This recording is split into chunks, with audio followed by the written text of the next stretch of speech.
I'm going to pick up on something that Joe talked about, which is communities and control, because it certainly seems like that's been where some of the biggest battles have been fought over the last year. Jim, I think you were right in the middle of one. Maybe Bob, you as well. But at the same time, I would make the observation that, if you look at something like the dominance of Android, there's a fair argument to be made that because Google so tightly controls, the initial changes that are being made to Android and then makes the source available downstream to everybody, that allows them to move fairly rapidly. So, what are your thoughts in terms of what the best model is for innovation? Is it something where an organization holds the source base tightly and then releases it? Is it one where there's a foundation that controls it and it really is more of a pure community effort? It seems like there's varying results based on what we're seeing happening. And where do you think the future of the right model for open source is going? You can go first. Yeah. Well, I think there's a difference between control and being a dictator. Being sort of like an entity that says we see open source community as a resource to be plundered as compared to open source community as a resource to be nurtured. And I think that most of the issues where there is a problem between open source and this, this larger commercial entity is one where it's more of a plunder. Open source developers are seen as serfs to work on the land and get stuff done, and then thank you very much, keep on working, and we'll take the fruits of your labor. So I think that, not to bash on Oracle, of course, but I mean, there's really no other better example of a company who, at least in my opinion, does see open source development and open source communities as this plunderable resource. Red Hat's reaction to how they've been, using the Linux, source code and stuff like that, and now how we've been, basically, tarring everything up and sending it out, is an uncomfortable reaction to that. It's a reaction that we don't feel happy about.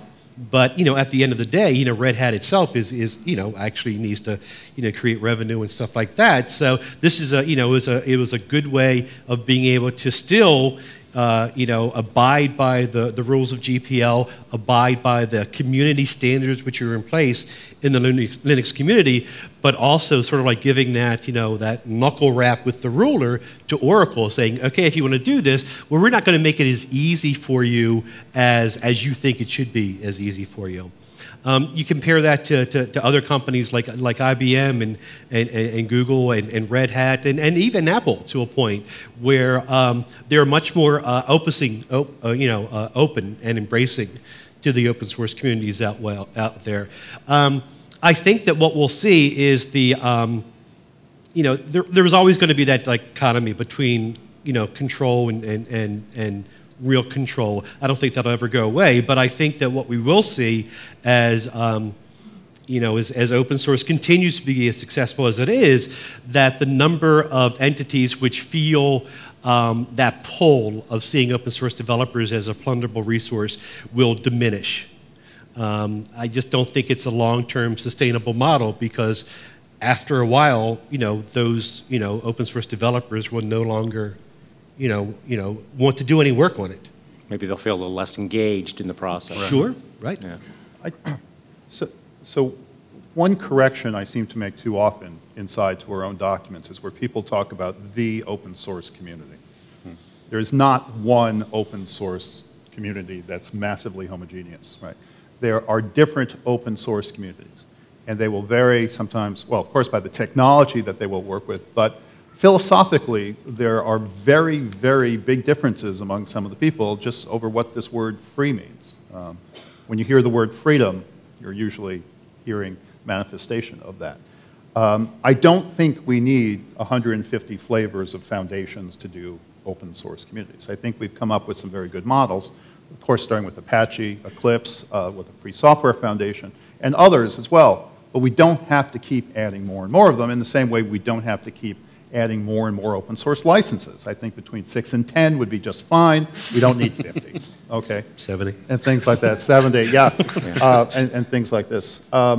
So you have to respect diversity within a relatively smaller number of them. Mm-hmm. Focus on the technology you're trying to create. Find a comfortable community that's close, but don't spend 6 months and hundreds of thousands of dollars on attorneys writing yet new member agreements and new licenses. Get up and running with the work that you want to do in a close enough community, would be my suggestion.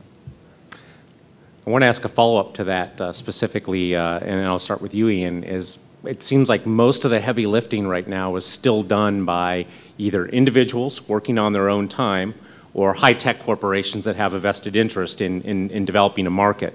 What needs to be done to get the larger group of user developers in IT involved? And you know, is it just kind of unrealistic thinking to think that we'll get to the point where there are more committers from industry as well as from high tech? Or, you know, what might get you guys to the point where you're more comfortable being parts of the community and not just saying commit this in your off hours when you to your own developers?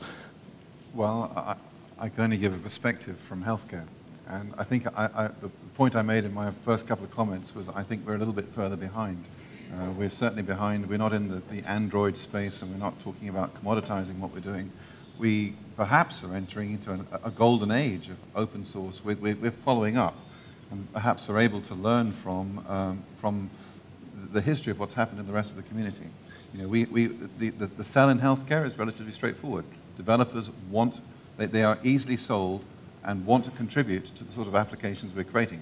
We cure cancer and that type of thing, and so people want to give their time to do that, and that's a tremendous benefit, of course, in what we're doing. The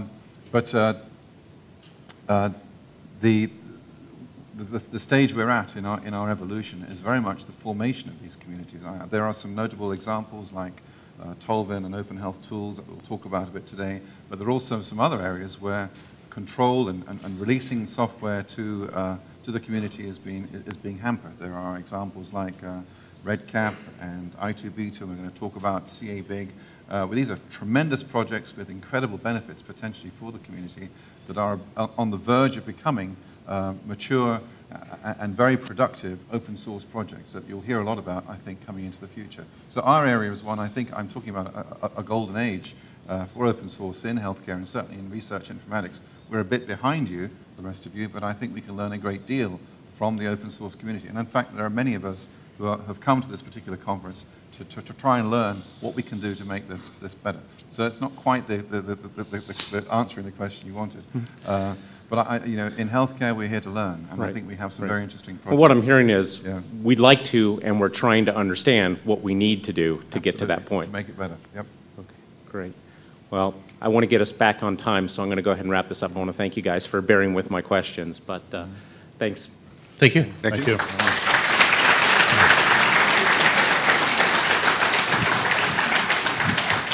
All right, you can do that a little bit better than that. A round of applause for these guys. It's a real gift for their time. Thank you very much.